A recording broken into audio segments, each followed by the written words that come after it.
Hello, lovely people! Let me share with you my process from sketch to finish on how I painted these white flowers from life.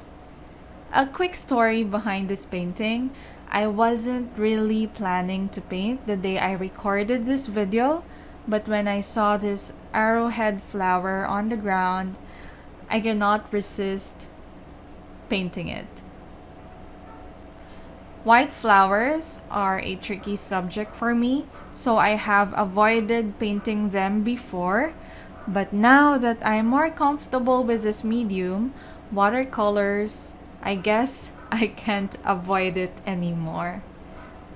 There are three things that I always keep in mind when doing white floral paintings. One, I try to use the white of the paper for the flower itself and avoid using white paint or pigment for it to look fresh. Number two, I use the negative painting technique or leave out technique where you paint around the shape and not inside the shape. And lastly, three, is that I need to go dark around the flowers for them to take shape. Really, it's all about contrast. White flowers will pop out on a dark background. Oh, and by the way, if this is the first time we're meeting, hello, this is Bianca, an aspiring watercolor artist from the Philippines who loves to teach.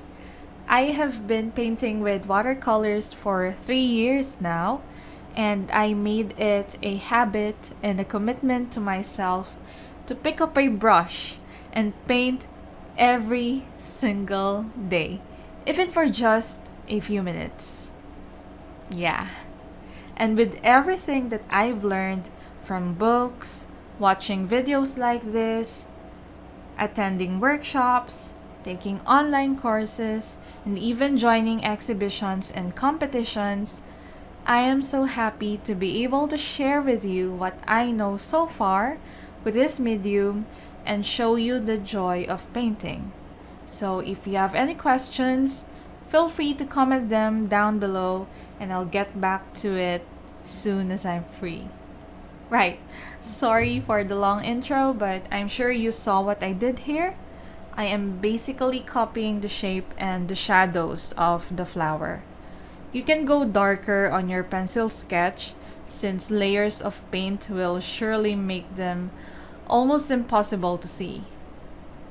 After painting in the shadows, I will start darkening the area around the flowers. You can use any color that you want for the background. I'm just really into blues and violets. But if you want to go for dark green, brown and vintage colors, even black, go for it. Paint around the flower and practice your stroke. I am alternately using a flat and round tip brush to help me with the negative painting part. Used to hate this technique before, but the result is so satisfying when you work with your painting patiently. There are times when you will accidentally paint inside the shape instead of outside the flower, but don't worry, I'll show you what I do when that happens. I'm working on a slanted board here, so let me flip this to work on the upper part of the painting. No need to copy me and paint on an easel. I'm just training myself to do this because everything hurts when I'm working on a flat surface. My neck, my back, my eyes. Could be my age or the strain.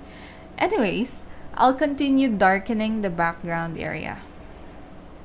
You can see how much I love wet on wet technique, and I'll continue doing that for the background for the rest of the painting process. This could be tricky though if you are using a paper that is not 100% cotton.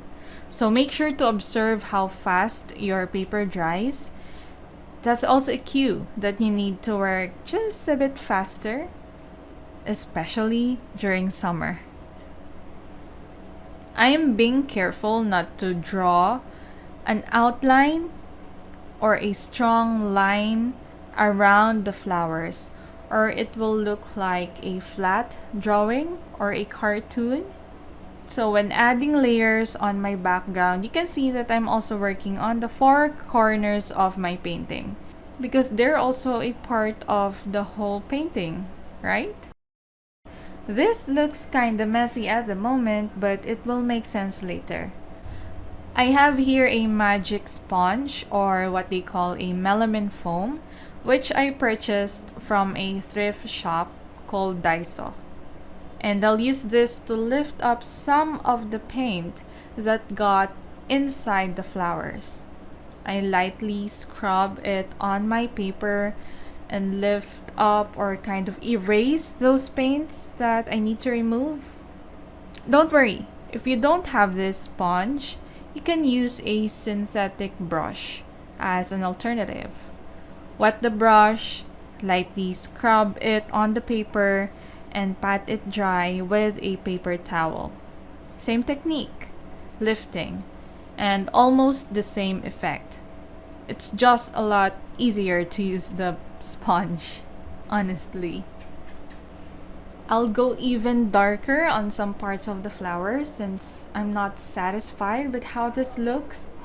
There are times when I don't know when to stop working on a painting just because I haven't planned it out. Just like what's happening here. I did not do a thumbnail sketch or a value study.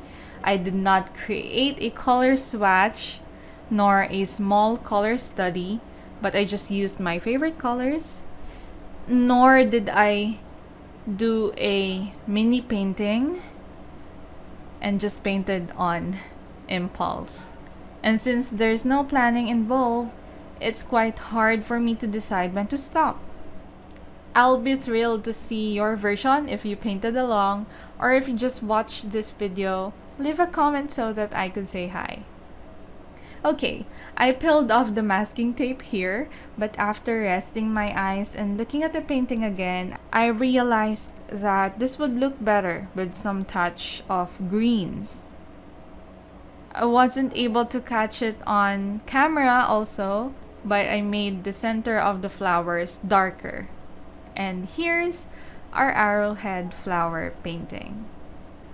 Join me in my June floral workshop series where I'll paint these beauties. More info in the description of the video.